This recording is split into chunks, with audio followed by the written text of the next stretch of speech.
당신의 마음이 쉬어가는 곳, 불경 말씀 채널에 오신 것을 진심으로 환영합니다. 바쁜 하루 속에서도 이곳을 찾아주신 당신, 그 발걸음 하나하나가 얼마나 귀하고 감사한지 모릅니다. 이 채널은 부처님의 말씀을 통해 지치고 상처받은 마음을 조용히 어루만지는 공간입니다. 화려한 것도 없습니다. 요란한 것도 없습니다. 그저 당신의 마음 깊은 곳에 닿는 말 한마디를 정성껏 전하고 싶어 이 자리를 지키고 있습니다. 오늘 이 영상을 클릭하신 순간, 그것 또한 인연입니다. 우연히 알고리즘이 추천했다고 생각하실 수 있지만, 불교에서는 그런 만남조차 업의 흐름 속에서 이루어진다고 합니다. 그러니 오늘 이 영상이 당신 앞에 나타난 것도 어쩌면 당신의 마음이 무언가를 찾고 있었기 때문인지 모릅니다. 자식을 키우고 계신가요? 아니면 자식으로 인해 지쳐 있으신가요? 혹은 이미 다 키웠지만 아직도 그 마음이 아린가요? 오늘 우리가 함께 걸어갈 이야기는 그 모든 마음을 품고 있습니다. 자식은 전생에 무엇이었을까? 이 질문 하나가 오늘 당신의 하루를 조금 다르게 만들어 드릴 것입니다. 끝까지 함께 해주세요. 하루를 마감하며 조용히 눈을 감아보신 적 있으신가요? 아이의 얼굴이 떠오릅니다. 그 눈빛이 떠오릅니다. 말 한마디, 웃음 한번, 때로는 원망스러운 그 표정까지도 마음속에서 천천히 지나갑니다. 그리고 문득 이런 생각이 드는 겁니다. 이 아이는 도대체 어떤 인연으로 내 곁에 온 걸까? 그냥 낳았으니까 내 자식인 것은 맞는데 왜 이렇게 마음이 복잡한 걸까? 왜 이렇게 아프고 사랑스럽고 동시에 힘든 걸까? 왜 그 아이의 얼굴 하나에 눈물이 나는 걸까? 부처님께서는 말씀하셨습니다. 중생은 업을 따라 윤회하느니라. 모든 존재는 자기 업의 주인이며 그 업을 상속하고 그 업을 근본으로 삼는다. 이 말씀은 단순한 철학이 아닙니다. 우리의 삶이 단지 지금 이 한 생으로만 이루어진 것이 아니라 수많은 생을 거쳐 맺어진 인연의 결과라는 것입니다. 그렇다면 내 자식은 전생의 나에게 어떤 존재였을까요? 오늘은 그 깊은 물음 앞에 함께 서봅니다. 첫 번째로, 자식은 전생의 은인이었을까요? 어느 날 부처님 곁에 있던 제자 아난다가 조용히 물었습니다. 그는 자식을 키우는 제가자의 고민을 듣고 깊은 상념에 잠겨 있었습니다. 세존이시여, 어떤 이는 자식을 돌보는 일이 지극히 고되고 괴롭다 하면서도 그 아이의 얼굴만 보아도 눈물이 난다 하였습니다. 아이가 아프면 가슴이 무너지고 아이가 웃으면 세상이 환해진다 하였습니다. 세존이시여, 이 아이는 어찌하여 이토록 마음을 움직이는 존재입니까? 부처님께서 미소 지으며 말씀하셨습니다. 아난다여, 세상 모든 인연은 다 전생의 업과 원인으로 맺어진 것이다. 자식이 부모 곁에 온 것도 다 그 인연 따라온 결과이니라. 아난다는 다시 여쭈었습니다. 그러면 세존이시여, 자식이 전생의 나의 은인이었기에 이 생에 내 자식으로 온 것입니까? 부처님께서 조용히 고개를 끄덕이시며 말씀하셨습니다. 그러하도다. 전생의 깊은 인연을 맺은 이는 다시 만나게 되느니라. 어떤 이는 전생의 목숨을 살려준 자였고, 어떤 이는 삶의 길을 밝히던 자였으며, 또 어떤 이는 한 줌의 쌀로 굶주림을 면하게 해준 자였느니라. 그 은혜를 잊지 아니한 이는 다시 태어나 이번 생에 그 사람의 자식으로 혹은 친구로 혹은 제자로 오는 것이다. 법구경에 이런 말씀이 있습니다.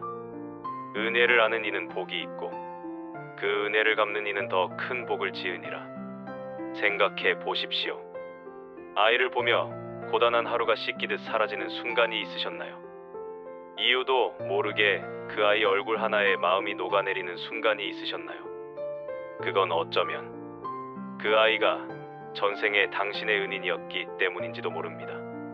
아난다는 그 말씀을 듣고 고개를 깊이 숙이며 말했습니다.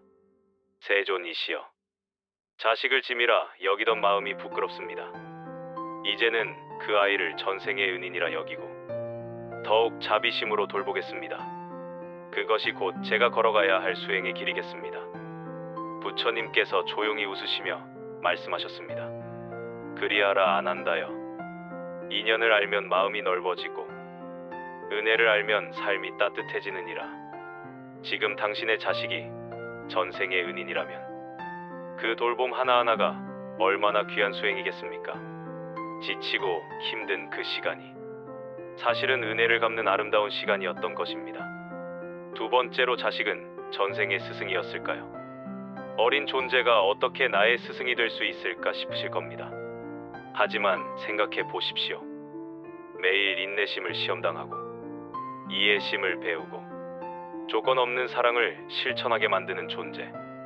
그것이야말로 진정한 스승이 아닐까요? 어느 날 한 제자가 조용히 부처님 앞에 나와 무릎을 꿇었습니다. 그는 아이를 키우며 겪는 끝없는 분노와 자책 속에서 길을 잃고 있었습니다. 세존이시여, 저는 요즘 자식에게 자주 화를 냅니다. 그 작은 아이가 제 뜻대로 되지 않으면 분노가 치밀고 매일같이 제 인내심은 무너집니다. 그런데 문득 생각하였습니다. 어쩌면 그 아이가 제 마음을 시험하고 제 안의 어둠을 드러내는 존재일지도 모르겠습니다. 세존이시여, 자식이 어찌 제 스승이 될 수 있겠습니까? 부처님께서 고요한 미소를 띠시며 말씀하셨습니다. 사문이여, 너의 물음은 깊고 또한 지혜롭도다. 세상 사람들은 스승을 나이 많은 현자라 여기나 참된 스승은 나를 깨우는 인연에서 오느니라. 외부의 스승보다 나를 마주하게 하는 인연이 참된 가르침이니라. 수타 니파타의 말씀입니다. 자식은 작고 여린 몸을 가졌으되 너의 내면을 흔들고 감정을 드러나게 하며 오래 묻어두었던 상처와 마주하게 하니 어찌 그것이 진정한 수행이 아니겠는가. 제자가 눈을 감고 가만히 고개를 끄덕였습니다. 세존이시여, 아이가 떼를 쓰고 울 때마다 제 안의 분노가 폭풍처럼 일어납니다. 하지만 그 감정을 들여다보면 제가 어릴 적 느꼈던 외로움과 채워지지 않은 인정 욕구가 드러나는 것 같습니다. 그 아이는 제가 감추고 살았던 마음의 거울 같습니다. 부처님께서 말씀하셨습니다. 그러하도다. 모든 존재는 나의 거울이며 자식은 그중 가장 가까운 거울이니라. 인내를 배우게 하고 이해를 키우게 하며 조건 없는 사랑을 실천하게 하는 자, 그가 어찌 스승이 아닐 수 있겠는가. 배움은 모든 존재에게서 온다. 그러니 자식을 바라볼 때마다 나의 성장을 돕는 도반으로 여기라. 스승은 단지 지혜를 가르치는 자가 아니라 나를 깨우게 하는 존재이니라. 제자는 눈시울을 붉히며 다시 부처님께 절하였습니다. 세존이시여, 이제야 제 안의 분노도 두려움도 그 아이가 제게 가르쳐주는 공부였음을 알겠습니다. 이제 저는 아이를 꾸짖기보다 저를 돌아보는 수행의 기회로 삼겠습니다. 부처님께서 말씀하셨습니다. 그리하라 사문이여, 자식을 스승으로 여기는 이는 가정 속에서도 도를 이루게 되느니라. 여러분, 지금 이 순간 아이와 부딪히는 그 갈등이 사실은 내 마음의 어둠을 밝혀주는 등불이었다면 얼마나 다르게 보이시겠습니까? 세 번째로 자식은 전생의 연인이었을까요? 어쩌면 전생의 깊은 사랑을 나눈 존재, 그 사랑이 끊어지지 않고 이 생에 다시 만남으로 이어졌을 수도 있습니다. 이해할 수 없는 애착, 이유 없이 그리운 감정, 말로 설명할 수 없는 연결감, 그것이 전생에서 온 깊은 연인지도 모릅니다. 법화경에 이런 말씀이 있습니다. 어떤 인연은 천겁이 지나도 다시 만난다. 그 인연은 결코 사라지지 않으니라. 어느 날 제자가 부처님 앞에 다가와 조심스럽게 물었습니다. 세존이시여, 저는 제 아이를 볼 때마다 말로 표현할 수 없는 깊은 애착과 사랑을 느낍니다. 아이가 곁에 없으면 이유 없이 허전하고 꿈에서도 그 아이를 찾습니다. 저는 어쩌면 그 아이와 전생에 깊은 인연이 있었던 것이 아닐까 생각해 봅니다. 이런 마음은 집착입니까? 아니면 인연입니까? 부처님께서 눈을 감고 잠시 침묵에 잠기셨다가 말씀하셨습니다. 사문이여, 전생의 인연은 형상도 이름도 사라지지만 그 마음의 흐름은 씨앗처럼 남아 다시 피어나느니라. 어떤 인연은 사랑으로 이어지고, 어떤 인연은 기다림으로 돌아오며, 어떤 인연은 애틋함으로 다시 태어나느니라. 그대가 말하는 깊은 애착과 그리움은 전생에 서로 사랑을 나누었던 인연일지도 모른다. 다시 만난 그 사랑은 이번 생에서 조건 없는 자비로 전환되어야 하느니라. 집착은 번뇌를 낳고 자비는 해탈로 이끈다. 정정도론의 이 말씀이 마음에 닿습니다. 제자는 부드러운 미소를 지으며 고개를 숙였습니다. 세존이시여, 저는 아이를 너무 사랑한 나머지 아이가 아플까 두렵고 멀어질까 걱정됩니다. 이런 마음이 도리어 아이를 붙잡고 있지는 않은지 두렵습니다. 부처님께서 말씀하셨습니다. 그러하도다. 사랑은 맑게 피어날 때 자비가 되나 얽매이게 될 때는 고통이 되느니라. 전생의 인연이 이번 생에 다시 만났다면 이는 그 사랑을 한층 더 순수하게 만들어 놓아줄 줄도 알아야 할 때가 되었음을 배우게 하려는 것이니라. 연인의 인연은 아름답지만 수행자는 그 사랑을 지혜롭게 돌볼 줄 알아야 하느니라.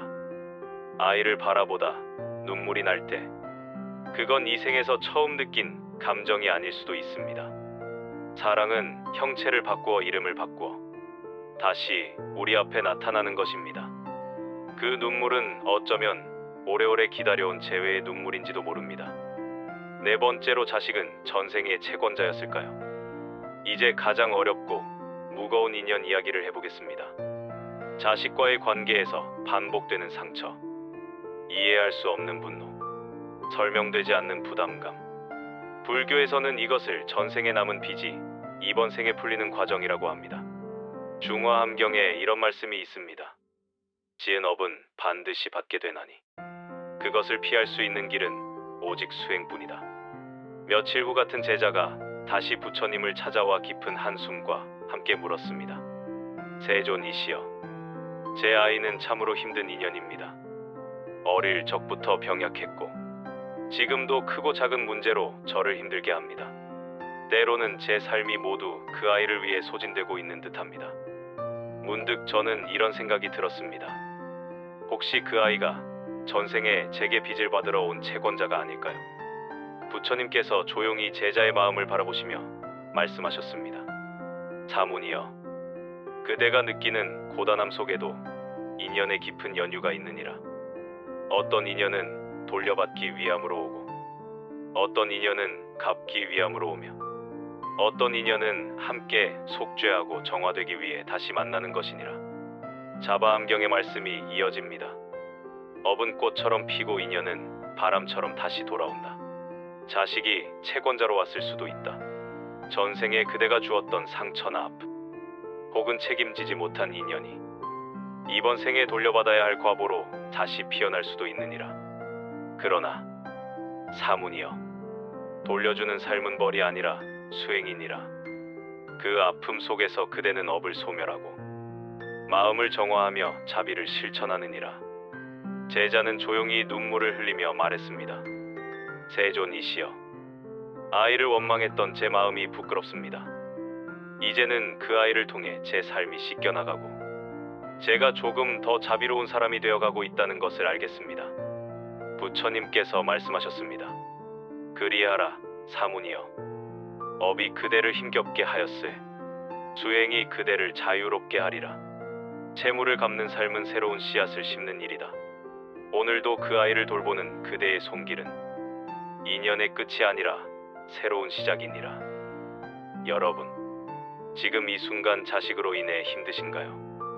그렇다면 그것은 어쩌면 당신이 이번 생에서 업을 소멸하고 있는 증거인지도 모릅니다.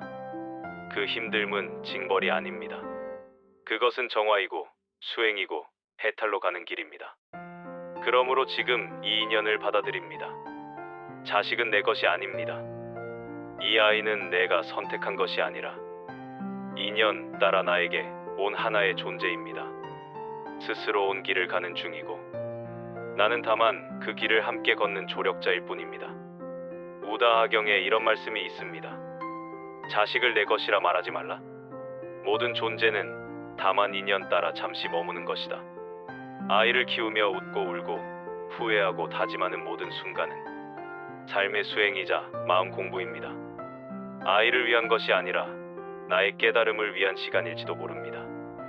은인이든 스승이든 연인이든 채권자이든 어떤 인연이었든 간에 그 아이는 이 생에서 당신을 성장시키기 위해 온 존재입니다. 오늘의 마음 다짐입니다.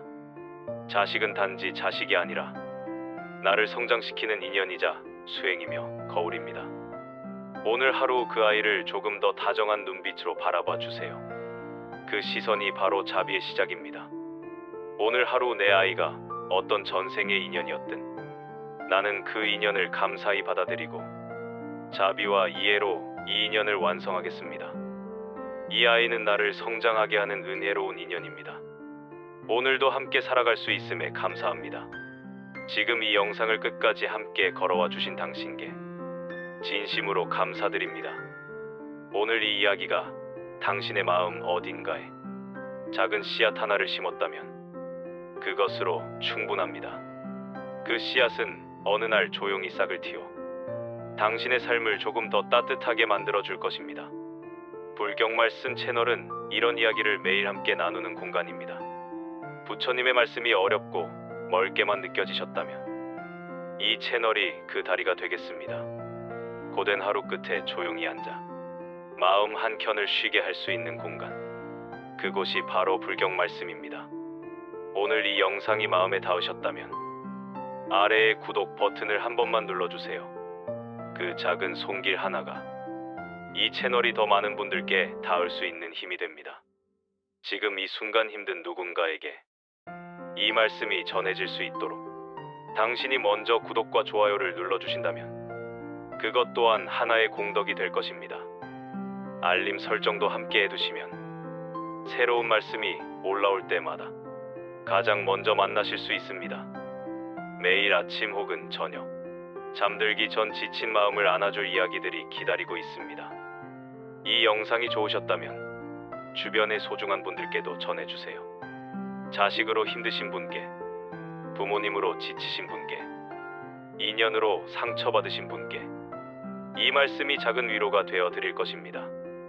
불경 말씀 채널에는 이 외에도 삶의 불안을 내려놓는 방법, 관계의 상처를 치유하는 부처님 말씀, 마음이 무너질 때 다시 일어서게 하는 이야기들이 차곡차곡 담겨 있습니다. 채널 페이지를 한번 방문해 보시면 당신의 마음에 꼭 맞는 이야기를 반드시 찾으실 수 있을 것입니다. 그리고 이것 하나만 기억해 주십시오. 당신이 오늘 이 영상을 만난 것은 우연이 아닙니다.